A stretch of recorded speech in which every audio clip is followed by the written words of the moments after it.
এক পাশে সরকারি প্রাথমিক বিদ্যালয়, অন্য পাশে ফসলি জমি, মাঝখানে অবৈধ ইটভাটা, যার বিষাক্ত ধোঁয়ায় দূষিত হচ্ছে পরিবেশ।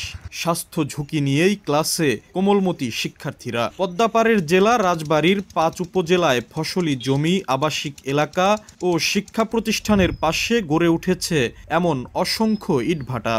স্থানীয়রা জানান, বেশিরভাগ ইটভাটার নেই প্রশাসনের লাইসেন্স ও পরিবেশ অধিদপ্তরের ছাড়পত্র। এসব ভাটায় কয়লার পরিবর্তে পোড়ানো হচ্ছে কাঠ। বিষাক্ত ধোঁয়ায় ক্ষতিগ্রস্ত হচ্ছে গাছপালা, কমে গেছে ফসলের উৎপাদন। এজন্য প্রশাসনের গাফিলতিকে দুষছেন স্থানীয়রা। গাছপালা লাগানোর সময় কোনো সবজি ভালো মতন হয় না, কোনো ফল হয় না।